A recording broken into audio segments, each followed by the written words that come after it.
Hi, Blastpop here. Today I'm going to do a short after-action report for the Battle of Bouvines from the issue of C3I number 32, which are the tabletop battles. This is an independent game published by Hollandspiel and designed by Tom Russell.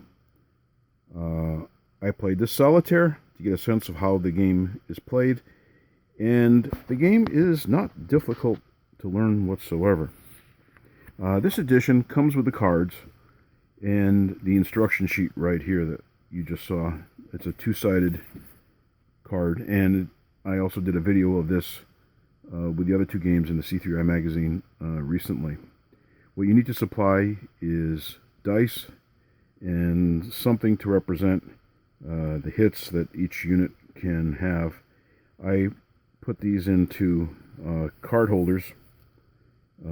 One side is for one battle, the other one is for another. Comes with two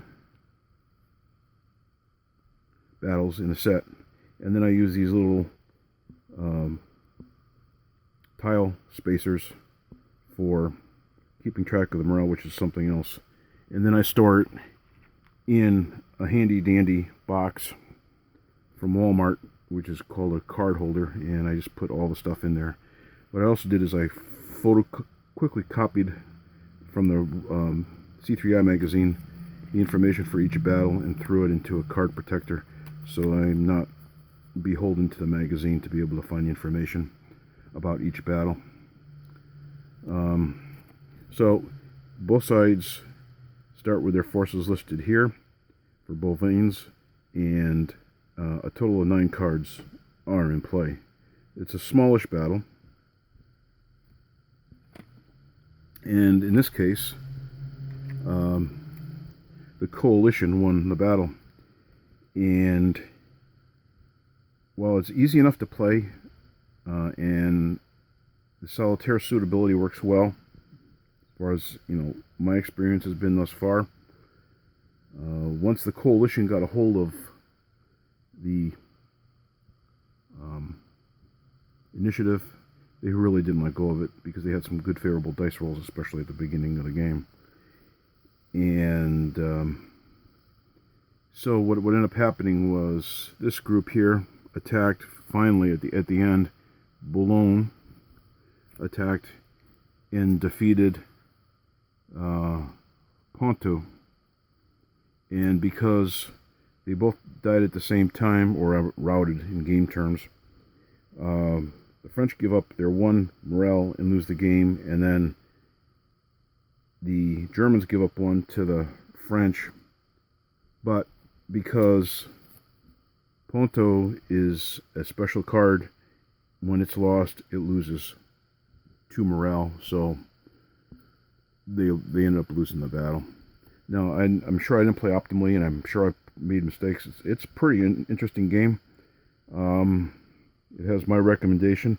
I suspect it's a much better 2-player game as you go head-to-head, and you get the table talk banter and saying that my forces are better than your forces. I can roll better dice than you. I'm a better commander, and all those things in what essentially is a beer and pretzels kind of game. So and does allow for some opportunity to strategize with how you're going to place your dice, and so on and so forth. And they say that you need it to represent the strength with something, because they're not supplied in the game. I use these little plastic cubes that I had from something else, and that was fine. In the box game, they're separate colors to represent the various front formations overall. There may be a need for that in game terms in the full game, I'm not sure, but for my purposes it seemed to work just as well. You need 80 of these cubes, presumably. And so I found this quite enjoyable. Again, it was a quick playthrough, a first through, but I just wanted to show the end of the game state, what happened.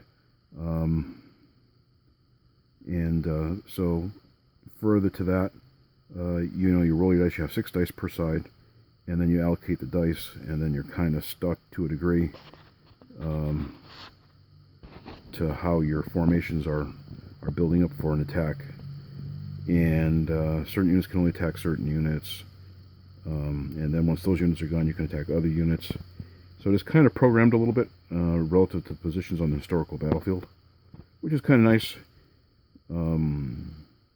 And it does create a more manageable system as opposed to being able to attack anyone if you're playing a game of, say, Avalon Hill's Naval War, which is kind of random. Here it goes the next step and makes it a little more historical at the expense of a less wild and woolly game. Anyway, this has been Blastpop. Please comment, like, and subscribe. Bye.